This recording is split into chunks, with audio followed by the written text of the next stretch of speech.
سامعین محترم، آج کی گفتگو کا عنوان اسلام میں مواخات کا تصور، یہ ہمارا ٹاپک ہے، سبجیکٹ ہے آج جس کو ہم ڈسکس کریں گے۔ مواخات کیا ہے؟ بھائی چارہ، ایسا رشتہ کہ جو رشتہ خون کا رشتہ نہیں ہوتا، لیکن احساس میں، محبت میں، احترام میں، عزت میں خون کے رشتے کے برابر ہوتا ہے۔ اسلام نے مومن کو، مسلمان کو ایک دوسرے کے ساتھ ایسے رشتے میں جوڑا ہے۔ اسلام سے پہلے انسانیت ان رشتوں سے آشنا نہیں تھی۔ قتل، جبر، ظلم، تشدد، یہ چیزیں فخر تھیں، فیشن تھیں، رواج تھیں، سماج کا حصہ تھیں۔ اسلام کی تعلیم اور پیغمبر اسلام کا عمل، اس نے کلمہ پڑھنے والوں کو آپس میں اس طرح جوڑا کہ سگے بھائیوں کے رشتے پیچھے رہ گئے، اسلام کا رشتہ جیت گیا۔ لا الہ الا اللہ محمد رسول اللہ، اس کلمے کی بنیاد پر پوری امت مسلمہ بھائی چارے کے رشتے میں بندھی ہوئی ہے۔ ایک کا دکھ دوسرے کا دکھ ہے، ایک کا سکھ دوسرے کا سکھ ہے۔ حضرت اقبال رحمۃ اللہ علیہ نے فرمایا تھا، اخوت اس کو کہتے ہیں چبھے کانٹا جو کابل میں۔ اخوت بھائی چارہ، اخوت اس کو کہتے ہیں چبھے کانٹا جو کابل میں، تو ہندوستان کا ہر پیر و جواں بے تاب ہو جائے۔ اسلام کی بنیاد پر جو رشتہ ہے، اس کی حقیقت یہ ہے کہ اگر کسی کو افغانستان کے کیپٹل سٹی کابل میں کانٹا چبھے، تو ہندوستان میں رہنے والے ہر جوان اور ہر بوڑھے کو بے تابی ہو جائے، تو یہ اخوت ہے۔ اور اگر ہمسایہ، محلے دار، گاؤں والا، دوسرے شہر والا، صوبے والا، ملک والا مرتا رہے، تڑپتا رہے اور وہ کلمہ گو ہو، اور دوسرے مسلمان اس کا احساس نہ کریں، تو یہ مسلمانی کا رشتہ نہیں ہے، یہ اسلام کا رشتہ نہیں ہے۔ اسلام کی تاریخ میں جو رسول اللہ صلی اللہ علیہ وآلہ وسلم نے مواخات کے رشتے قائم کیے، ان کی بنیاد ہجرت کے بعد ہوئی۔ ہجرت کے بعد، اس سے پہلے بھی رسول اللہ صلی اللہ علیہ وسلم نے ایک رشتہ قائم کیا تھا، لیکن وہ مواخات کا رشتہ نہیں تھا، وہ اپنے غلام کے ساتھ محبت کا رشتہ تھا۔ حضور سید دو عالم صلی اللہ علیہ وآلہ وسلم کے غلام تھے حضرت زید بن حارثہ، اور حضور کے یہی غلام سفر طائف میں جب رسول اللہ صلی اللہ علیہ وسلم پہ پتھراؤ ہوا تھا، اس وقت بھی حضور کے ساتھ تھے، اور یہ اتنے حضور پر فدا تھے کہ جب ان کے گھر والوں کو پتہ چلا کہ زید بن حارثہ نبی پاک صلی اللہ علیہ وسلم کے پاس ہیں، یہ اغوا ہو کے آئے تھے اور پھر بکتے بکتے حضور تک پہنچے، یہ ایک پوری داستان ہے، اس پہ پھر کبھی گفتگو کریں گے۔ تو گھر والے جب لینے آئے تو زید بن حارثہ رسول اللہ کے پاس موجود تھے، انہوں نے حضور سے کہا کہ یہ ہمارا بچہ ہے، آپ کے پاس ہے، ہم لینا چاہتے ہیں، واپس لے جانا چاہتے ہیں۔ حضور نے فرمایا موسٹ ویلکم، آپ کا بچہ ہے، آپ لے جائیں، لیکن میں اسے بھیجوں گا نہیں، یہ خود جانا چاہے تو جا سکتا ہے، اسے اجازت ہے، خود جانا چاہے جا سکتا ہے، میں نہیں بھیجوں گا اسے کہ میں کہوں چل بھئی تم نکل جاؤ یہاں سے، ایسا نہیں ہوگا۔ تو جو رشتہ دار آئے تھے جتنے بھی، انہوں نے زید بن حارثہ سے کہا کہ چلو ہمارے ساتھ، تو زید بن حارثہ نے کہا کہ میں نے نہیں جانا، میں نہیں جاؤں گا۔ انہوں نے کہا فیملی، آپ کے ننہال، دودھیال، کزن، پھپھیر، مسیر، سارے رشتے تمہارے، والدہ، پھوپھیاں، اتنے محبت کرنے والے سارے تمہیں یاد کر رہے ہیں اور تم یہاں پہ رہنا چاہتے ہو۔ تو زید بن حارثہ نے جو بچپن کے عالم میں جواب دیا، وہ نبی کریم صلی اللہ علیہ وسلم کے اخلاق اور سیرت کے حوالے سے ایک بہت بڑی مثال ہے، بہت بڑی مثال ہے۔ زید بن حارثہ نے کہا کہ جتنی محبت محمد رسول اللہ صلی اللہ علیہ وسلم کرتے ہیں، اتنی محبت 100 مائیں بھی نہیں کر سکتے، اتنی محبت نہیں کر سکتے۔ تو یہ غلام کے ساتھ محبت کا رشتہ تھا، لیکن جب حضور ہجرت کر کے مدینے تشریف لے گئے تو مدینے میں قومیں الگ آباد تھیں اور مکے میں قومیں الگ آباد تھیں۔ وہاں کے رہنے والے انصار کہلاتے تھے، یعنی مدد کرنے والے، اور جو مکہ سے ہجرت کر کے گئے یہ مہاجر کہلاتے تھے۔ قبیلے بھی الگ تھے، خاندان بھی الگ تھے، اور کوئی رشتہ داری بھی نہیں تھی۔ جو ہجرت کر کے آئے تھے وہ بالکل ہینڈ ٹو ماؤتھ تھے۔ سیرت کے کتنے واقعات ایسے ملتے ہیں کہ رسول اللہ صلی اللہ علیہ وسلم نے کسی کو رسی دی، کسی کو ڈول دیا، کسی کو کلاڑی دی، کسی کو کچھ دیا اور کہا لکڑیاں کاٹو تجارت کرو، پانی بھرو تجارت کرو، مزدوری کرو، یعنی یہ صورتحال تھی، کچھ بھی نہیں تھا ان کے پاس۔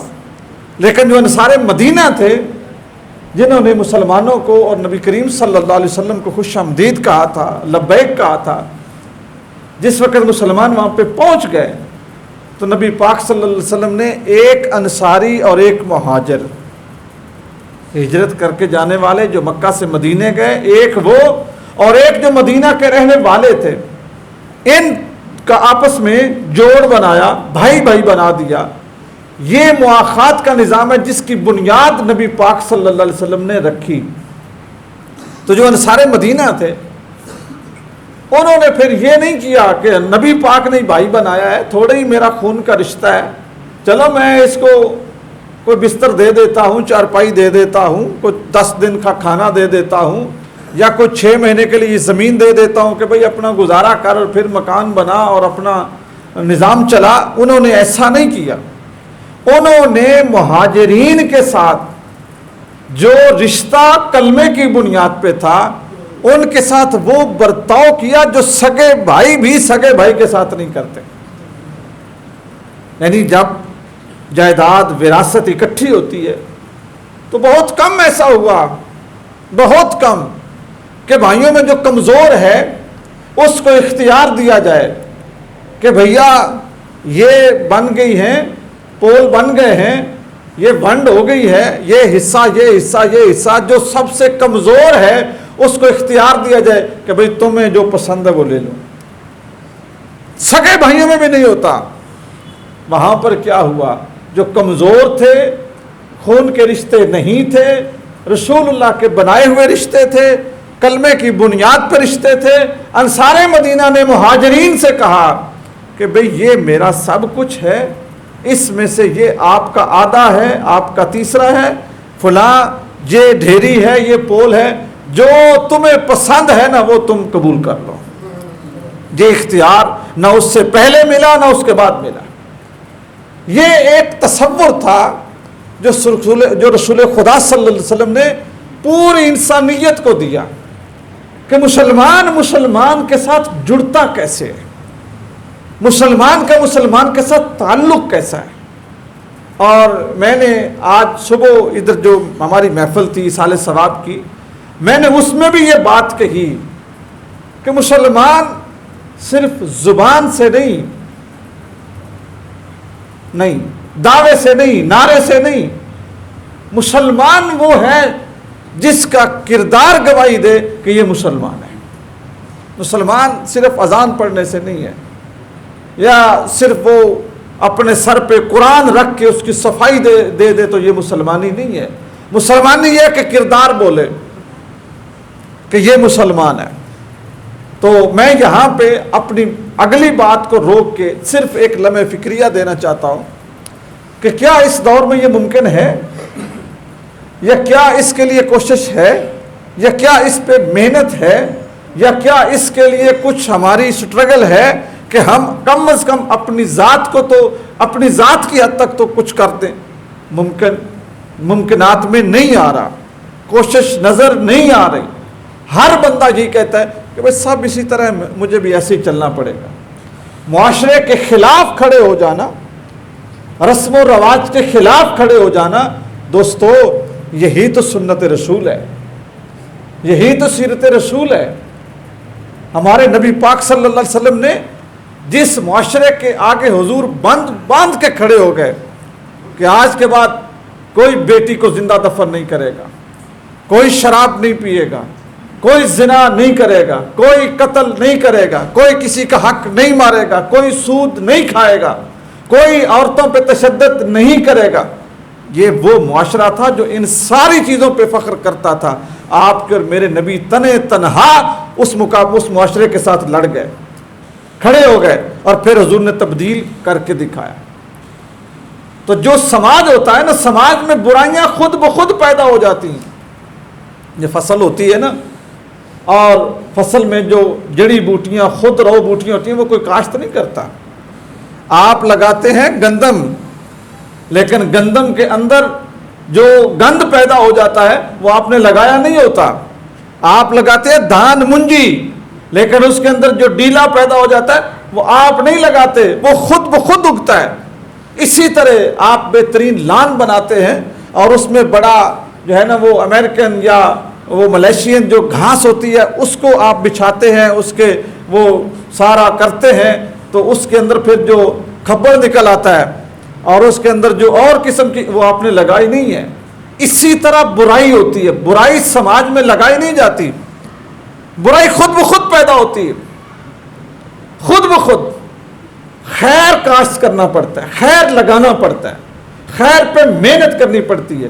آپ نے سروٹ تو خود بخود اگتے ہوئے دیکھے ہوں گے، گندی بوٹیاں خود بخود اگتی ہوئی دیکھی ہوں گی، لیکن کیا کبھی آپ نے ایسا بھی دیکھا ہے کہ آم کا درخت ہے خود بخود ہی اگ جائے محنت کے ساتھ؟ بادام کا درخت ہے خود بخود اگ جائے محنت کے ساتھ؟ اخروٹ ہے خود بخود ہی پیدا ہو جائے؟ نہیں، محنت۔ اسی طرح خیر پہ محنت کرنی پڑتی ہے، برائی پہ محنت کی ضرورت نہیں ہوتی۔ برائی خود بخود پھیلتی ہے، دیکھے دیکھا پھیلتی ہے، فیشن بن جاتی ہے، ضرورت بن جاتی ہے، سماج کا حصہ بن جاتی ہے، خود بخود پھیلتی ہے۔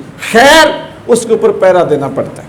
میں یہاں پہ ایک بات آپ کو عرض کر دیتا ہوں، یہ اگر آپ اسلام کی تاریخ پڑھیں تو ایک بڑا طویل حکمرانی ہے، بڑی طویل حکمرانی ہے خاندان بنو عباس کی۔ عباسی حکمران بڑا طویل عرصہ حکمران رہے ہیں۔ ان میں ایک بادشاہ تھا جس کا نام ہارون الرشید تھا، عالم تھا اور علم پرور بھی تھا۔ صرف عالم تھا نہیں، علم پرور بھی تھا، علم کو پہچانتا بھی تھا، پھیلاتا بھی تھا، اور اہل علم کی قدر بھی کرتا تھا۔ اسی ہارون الرشید کے جو بیٹے ہیں حضرت امام مالک کے شاگرد ہیں۔ حضرت امام مالک اسلامی تاریخ میں وہ پہلے محدث ہیں کہ جنہوں نے ریٹن حدیث کو کتابی شکل میں ترتیب دیا، اور موطا امام مالک حدیث کے حوالے سے فقہ کی سب سے پہلی کتاب ہے۔ اس کے بعد پھر موطا امام محمد، پھر آگے باقی کتب آئیں۔ موطا امام مالک کو پہلا شرف حاصل ہے۔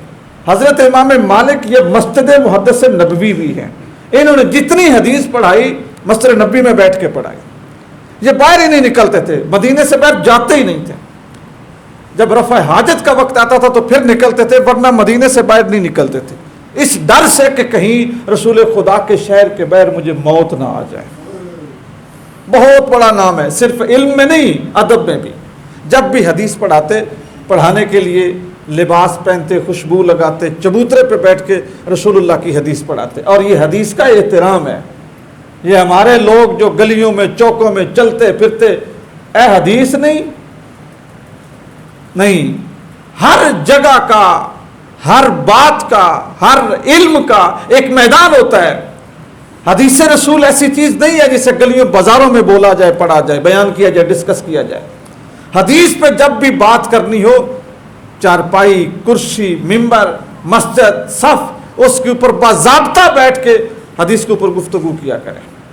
تو ہارون رشید یہ وہ شخص تھا جس نے اپنے بیٹے پڑھنے کے لیے حضرت امام مالک کے پاس چھوڑے ہوئے تھے، اور اسی کے بیٹے کا وہ واقعہ کہ اس نے اپنے سر کے اوپر حضرت امام مالک کے جوتے رکھے ہوئے تھے، تو ہارون رشید کی بیوی زبیدہ نے دیکھا کہ میرا بیٹا بادشاہ کا بیٹا شہزادہ اور اس کے سر پہ جوتے اور امام صاحب کے، تو وہ مروب ہو گئی کہ اتنی عزت۔ تو اس نے ہارون سے پوچھا، ہارون مجھے یہ بتاؤ اس وقت سب سے عزت والا کون ہے؟ تو ہارون کو اپنی بادشاہی کا گھمنڈ تھا، کہا میں ہوں، بادشاہی میرے پاس ہے، قلم میرے پاس ہے، لکھوں ماروں زارا کو جو بھی ہے میرے پاس اختیارات ہے، میں ہوں عزت والا۔ نے کہا نہیں، عزت وہ نہیں ہوتی جو گردنوں پہ کی جائے، عزت وہ ہوتی ہے جو دلوں پہ کی جائے۔ آپ کسی کو ڈرا کے اڑا لیں، اس کو الٹا کر لیں، یہ عزت نہیں ہے۔ جو دلوں کو فتح کر لے وہ فاتح زمانہ ہوتا ہے۔ فرمایا نہیں، تیری عزت نہیں ہے، عزت ہے حضرت امام مالک کی۔ کبھی تیرے بیٹے نے تیرے جوتے اٹھا کے سر پہ رکھے؟ کبھی سیدھے نہیں کیے؟ کبھی رکھے نہیں رکھے؟ اس نے کہا وہ دیکھ، وہ سر پہ رکھ کے آ رہے ہیں۔ تو یہ ہارون بنیادی طور پہ بڑا صلح پسند بھی، علم پرور بھی، بڑا سخی بھی، بڑا عادل، اچھا حکمران تھا۔ تو اس کے دور میں قحط پڑ گیا، قحط پڑ گیا، لوگ بھوک سے مرنے لگے۔ حالانکہ سلطنت بہت بڑی تھی، بہت بڑی سلطنت تھی بغداد، جس کا کیپٹل سٹی تھا نا بغداد، بہت بڑی سلطنت تھی۔ اتنی بڑی تھی کہ یہ اگر بادل گزر جاتا نا بغداد کے اوپر بن برسے، بغیر پانی برسائے، بارش برسائے، بادل گزر جاتا، تو یہ ہارون رشید بادل کو مخاطب کر کے کہتا تھا کہ جہاں مرضی برسو، جا کے جہاں پر بھی برسو گے جو اناج اگے گا وہ بغداد ہی آئے گا۔ جس طرح کہتے ہیں نا کبھی ملکہ انگلستان، اس کی جو تاج تھا یا اس کی جو حکومت تھی، اس میں سورج غروب نہیں ہوتا تھا، ادھر سے سورج طلوع ہوتا تو پھر بھی ملکہ کے یا انگلینڈ کی جو سلطنت تھی اس کے اندر طلوع ہوتا اور پھر غروب بھی اسی میں جا کے ہوتا تھا، یعنی بہت بڑی۔ اسی طرح یہ اسلامی سلطنت بہت بڑی تھی، پھر بھی قحط پڑ گیا۔ جب قحط پڑ گیا تو ہارون الرشید نے ایک دن مشورہ کیا اپنے سفیروں سے، مشیروں سے، کیا ہوا ہے؟ تو ایک بندہ کھڑا ہوگا، اس نے کہا جناب کچھ بھی نہیں ہوا، وہی زمین ہے، وہی بادل ہیں، وہی پانی ہے، وہی بیج ہے، وہی بیل ہیں جن سے کھیتی باڑی ہوتی ہے، وہی کنویں ہیں، سارا کچھ جناب عالی وہی ہے، پورے کا پورا ہے، سب ٹھیک ہے، کچھ بھی نہیں ہوا۔ لوگ بے ایمان ہو گئے، لوگ بے ایمان ہو گئے۔ ہارون رشید تڑپ اٹھا، جلال، سرخی چہرے پہ، کون سی ایسا تیرے پاس تھرمامیٹر ہے کہ تو نے چیک کر لیا ہے؟ ٹیسٹر کون سا لگایا ہے کہ لوگوں کے دلوں میں ایمان چیک ہو گیا؟ اور پورے ملک کا، پوری سلطنت کا ایک دو چلو بندہ ہو تو اور بات، تم نے اتنے لوگوں پہ فتویٰ لگا دیا۔ اس نے کہا جناب ناراض کیوں ہوتے ہیں، چیک کر لیں، چیک کر لیں۔ کہا کیسے؟ کہا جناب رات کو بتیاں بجھا دیں، لالٹینیں بند کر دیں، ڈھولچی کو ڈھول دیں، بغداد ارد گرد ہر طرف وہ یہ بات کہہ دے کہ بھئی رات کو جو بادشاہ کے محل کے سامنے حوض ہے نا، سب نے ایک ایک گلاس اس میں دودھ ڈالنا ہے، ایک ایک گلاس دودھ ڈالنا ہے۔ اندھیرا گھپ، بتیاں بند، ڈھولچی کا اعلان، بادشاہ کا حکم۔ لوگوں نے کیا کیا؟ لائنیں بنا لی، ساری رات اس میں ڈالتے رہے، ساری رات ڈالتے رہے۔ صبح ہوئی تو وہ حوض پانی سے بھرا ہوا۔ کس کے ساتھ؟ پانی کے ساتھ۔ بادشاہ نے کیا کہا تھا؟ کیا کہا تھا؟ دودھ کہا تھا، دودھ ڈالنا ہے، صبح پانی سے بھرا ہوا۔ اس نے کہا یہ کیا؟ کہا دودھ تھا، یہ پانی ہی پانی ہے۔ تو وہ وزیر آیا، اس نے کہا جناب ہر بندے نے اپنے حصے کا گلاس پانی کا ڈالا ہے اس نیت سے کہ پورے شہر نے دودھ ڈالنا ہے، میری ایک کولی پانی سے کیا ہو جائے گا؟ میری ایک کولی پانی سے کیا ہو جائے گا؟ سب نے جو دودھ ڈالنا ہے. تو ہم جس وقت ذمہ داری کی بات آتی ہے نا تو ہم معاشرے پہ ڈال دیتے ہیں کہ مجھ سے کیا ہوگا, پورا معاشرہ کرے گا. جب حقوق لینے کی بات آتی ہے تو ہم سب سے پہلے کھڑے ہوتے ہیں. حق دینے کی بات آتی ہے تو آخری صف میں, حق لینے کی بات آتی ہے تو پہلی صف میں. یہ نبی پاک صلی اللہ علیہ وسلم کا دین نہیں ہے. اپنے بھائی سے لینا نہ سیکھو, اپنے بھائی کو دینا سیکھو. دینا شروع کر دو گے تو آنا بھی شروع ہو جائے گا. یہ دنیا گول ہے, سرکل چلتا ہے, چکا چلتا ہے. جو دو گے وہ ملے گا, جو لے لو گے وہ تو لے لیا, جو آگے دو گے نا وہی پلٹ کے آتا ہے.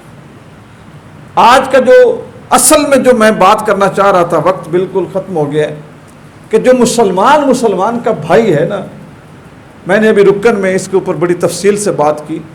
اصل جو تقاضا ہے اس وقت امت مسلمہ کے بھائی چارے کا, محبت کا, وہ ہے فلسطین کے ایشو کے اوپر.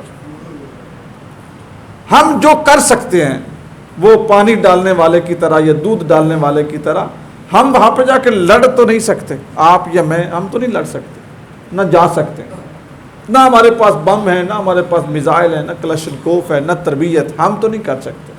لیکن ایک بات ہے کہ ہمیشہ محاذ پہ اسلحہ, بارود یا توپیں یا فوجیں نہیں لڑتی. ہمیشہ محاذ پہ وہی فوجیں لڑ سکتی ہیں جن کے پیچھے اخلاقی, روحانی اور وجدانی دعائیں, محبتیں, سپورٹ. ایک جنگ وہ ہوتی ہے جو بارڈر پہ لڑی جاتی ہے, اور ایک جنگ وہ ہوتی ہے جو مسلح پہ لڑی جاتی ہے. ہم اتنا کر سکتے ہیں جس طرح ہمارے نبی پاک صلی اللہ علیہ وسلم نے 313 اصحاب 1000 کے مقابلے میں کھڑے کیے نا, کھڑا کر کے رسول اللہ سجدے میں گر گئے اور ہاتھ حضور نے دعائیہ انداز میں رکھ دیے اور آنکھ سے آنسو برسنے لگے. اور رسول اللہ صلی اللہ علیہ وسلم نے کیا کہا, یا اللہ میرے پاس جو کچھ تھا, میرے پاس جو کچھ تھا میں نے پیش کر دیا ہے. اے میرے پروردگار, آج یہ جیت گئے تو قیامت تک تیرے دین کا بول بالا رہے گا. آج یہ نہ رہے تو پھر کوئی تیرا نام نہیں لے گا. کوشش تھی نا, پھر کیسے جیتے, پھر کیسے جیتے. قرآن فرماتا ہے وَلَقَدْ نَصَرَكُمُ اللَّهُ بِبَدْرٍ وَأَنْتُمْ أَذِلَّةٌ. میرے محبوب کمزور تھے آپ کی ٹیم, آپ کی فوج تھوڑی تھی. نصرکم اللہ, ہم نے تمہاری مدد کی بدر میں. کیا مدد تھی؟ آسمان سے فرشتے قطار اندر قطار نازل ہو رہے تھے. فرشتے جب خلوص ہوتا ہے نا, خلوص ہوتا ہے, پھر اللہ تعالیٰ ابابیل سے بھی ہاتھی مروا دیتا ہے. طیرن ابابیل ترمیہم بحجارۃ من سجیل فجعلہم کعصف مأکول. یہ جو کعصف مأکول کے لفظ ہے نا, اس کا مطلب پتہ ہے کیا ہے؟ جو چبایا ہوا بھوسا, بالکل ککھ, بالکل جو ہے نا جس کو آپ بالکل ردی سمجھ کے چبا کے پھینک دیتے ہیں, بالکل بسم ہوا ہوا. قرآن نے وہ مثال دی. ایک کنکر لگتا تھا اور ہاتھی, خدا جب مثال دینے پہ آتا ہے نا اور عبرت بنانے پہ آتا ہے تو پھر وہ اخیری کر دیتے. کہاں ہاتھی, کہاں ابابیل. ابابیل اڑنے والے پرندوں میں غالباً سب سے چھوٹا پرندہ ہے, یا اس سے چھوٹا بھی ایک وہ دریافت کیا گیا ہے, لیکن بہت چھوٹا پرندہ ہے. اس کا ذکر قرآن مجید میں, یہ قرآنی پرندے ہیں. میں نے اپنے اسکول میں ایک فولڈر بنایا پرندوں کا, تو اس میں ابابیل کا تذکرہ بھی ہے. اور یہ دنیا کا واحد پرندہ ہے یا انسان جانور ہے یا جاندار ہے جو سویا بھی رہتا ہے اور اڑتا بھی رہتا ہے. سویا بھی رہتا ہے اور اڑتا بھی رہتا ہے, ورنہ کوئی جاندار ایسا نہیں جو سویا بھی ہو اور چلتا بھی رہے, سویا بھی رہے اور کام بھی کرتا رہے. نہیں, یہ سویا بھی رہتا ہے اور اڑتا بھی رہتا ہے. تو اللہ تعالیٰ نے ہاتھی مروایا ابابیلوں سے. تو وہ خالق بندے کا امتحان ضرور لیتا ہے. آج امت کا بھی امتحان ہے. دوستو, نماز پڑھیں, ذکر کریں, آپ کے ذمہ فرض ہے. جس انداز میں اگر کوئی صحافی فلسطین کے حق میں کالم لکھتا ہے، کوئی اخبار سرخی چھاپتا ہے، کوئی چینل خبر بریک کرتا ہے، کوئی سپہ سالار فلسطینیوں کے ساتھ کھڑا ہونے کا اعلان کرتا ہے، کوئی اسلامی ملک اس کی حمایت کرتا ہے، آپ کے ذمے لا الہ الا اللہ محمد رسول اللہ کی بنیاد پہ آپ کے ذمے یہ فرض ہے کہ جو فلسطینیوں کی حمایت میں کھڑا ہوتا ہے آپ بھی اس کے ساتھ کھڑے ہوں، اس کو شاباش دیں، اس کو اپریشیٹ کریں، اس کا ساتھ دیں، کیونکہ حوصلے بلند کرنے سے بھی بڑے کام ہو جاتے ہیں۔ تو اب وقت ہو گیا ہے، اسی پہ اختتام کرتے ہیں۔ اللہ تعالی ہم سب کو ایسا انسان بنائے قیامت کے دن اس کے محبوب صلی اللہ علیہ وسلم کو پسند آ جائے، آمین۔